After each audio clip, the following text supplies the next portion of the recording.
Una figura central en el fideicomiso es el fiduciario, ¿sí? No solo porque en definitiva es el titular de este dominio fiduciario, sino porque es aquel que tiene a su cargo la ejecución de las mandas impuestas en el contrato de fideicomiso. Dentro de esta lógica, el fiduciario claramente va a tener derechos y obligaciones, ¿sí?, que van a estar previstas en el Código Civil y Comercial y también en el contrato de fideicomiso. Ya hemos mencionado que tiene a su cargo, de acuerdo al artículo 1685, el deber de contratar un seguro de responsabilidad por los daños que puedan surgir de las cosas que conforman el dominio fiduciario, ¿sí? Ahora, independientemente de esta obligación impuesta por ley, ¿sí?, el fiduciario tiene otros deberes de, de mucha trascendencia, ¿sí?, y que incluso representan cierto resguardo, ¿sí?, para los adquirentes de estas unidades futuras, ¿sí?, a través de los boletos, que está, digamos, vinculada al deber de rendición de cuentas, ¿sí? Los artículos 1675 y 1676 del Código se refieren a ello, establecen en el 1675 que el fiduciario está obligado a rendir cuentas y que las cuentas la rendición de cuentas puede ser exigida por el fiduciante, ¿sí?, por el beneficiario y por el fideicomisario. Es decir, cualquiera de las partes que integran las posiciones jurídicas a las que aludimos al inicio de este curso pueden exigir la rendición de cuentas al fiduciario, ¿sí? El artículo 1676 establece que este deber de rendición de cuentas no puede ser dispensado, ¿sí? Es decir, que nos encontramos frente a dos normas de orden público, ¿sí? Es decir, que el fiduciario está obligado a rendir cuentas y que no puede ser exonerado de esta responsabilidad, lo cual constituye cierta tranquilidad, ¿sí?, para los adquirentes que podrán ir verificando el avance de la obra. A nuestros clientes es un aspecto que en general cuando compran unidades a construirse debemos remarcárselo para que estén atentos a este derecho que tienen. El artículo 1676 establece que incluso la rendición de cuentas tiene que hacerse con una periodicidad que no sea mayor a un año, ¿sí? Es decir, que por lo menos una vez al año el fiduciario debe rendir cuentas de la ejecución de las tareas que tiene a su cargo, ¿sí? En el caso de digamos, el desarrollo de los emprendimientos inmobiliarios en cuanto a tiempo dependen en alguna medida de la importancia, ¿sí?, de la obra que se lleve adelante. Pero bueno, todos entendemos que estas obras en general suelen tener un plazo de entre 24 y 36 meses, ¿sí?, estimativamente, es decir, 2 o 3 años. Por lo tanto, debemos exigir, por lo menos en 3 ocasiones, la rendición de cuentas. Por otro lado, entre los derechos con los que cuenta el fiduciario son amplios, ¿sí? Recordemos que al haber recibido el dominio fiduciario, ejerce el dominio tal como cualquier titular, ¿sí?, con la limitación impuesta en el contrato de fideicomiso, ¿sí?, y aquellas otras que surjan de la propia ley.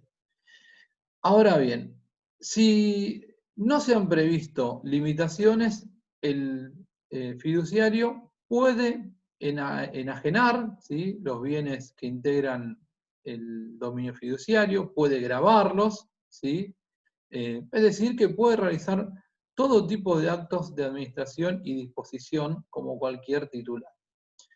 En el caso de los contratos de fideicomiso que tienen por finalidad la construcción de inmuebles, ¿sí?, con miras a una propiedad horizontal, probablemente este fiduciario encuentre mayores limitaciones, ¿sí?, porque en definitiva todo el planteo original ronda en función de la enajenación de las unidades que conforman ese edificio, ¿sí? Y finalizando con la afectación a propiedad horizontal y la escrituración de estas unidades.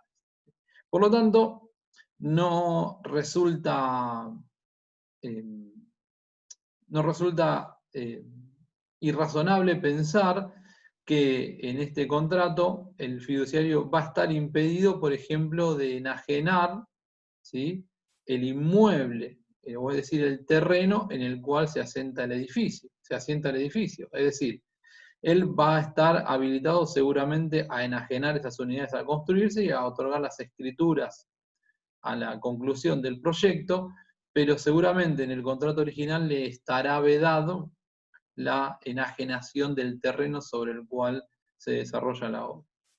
Estas cláusulas que conforman el contrato de fideicomiso deben ser reproducidas al momento de otorgarse la escritura de transmisión de dominio fiduciario, ¿sí? De hecho, el contrato de fideicomiso en su totalidad debe ser transcripto en la escritura.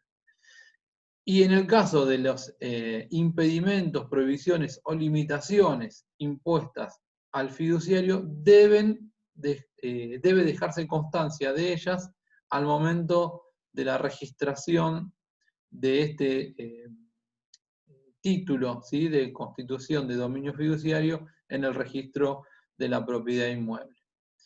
Recordemos también que el fiduciario puede ser una persona física o jurídica y que incluso los fiduciarios pueden ser más de uno, es decir, pueden adquirir el dominio fiduciario 2 o 3 personas. En ese caso queda configurado, de acuerdo a las previsiones del código, un condominio fiduciario.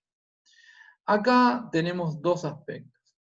Por un lado, debemos señalar que en lo que hace al cumplimiento de las obligaciones impuestas en el contrato de fideicomiso, la responsabilidad de los fiduciarios es solidaria, ¿sí?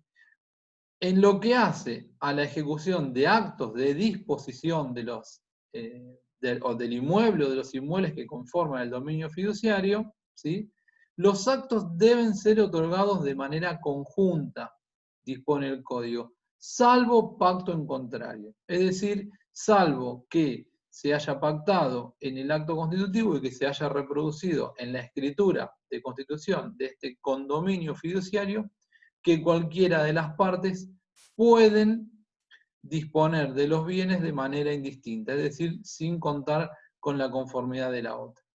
Es de esperar, ¿sí?, que en emprendimientos como los que tratamos en esta capacitación, que se establezca que en caso de actos de disposición sean otorgados de manera conjunta, ¿sí? Es un modo, perdón, de resguardar, ¿sí?, cierta coherencia en la celebración de actos o en la ejecución de la obra, en donde exista una especie de contralor recíproco entre los distintos sujetos que integran este condominio fiduciario, ¿sí?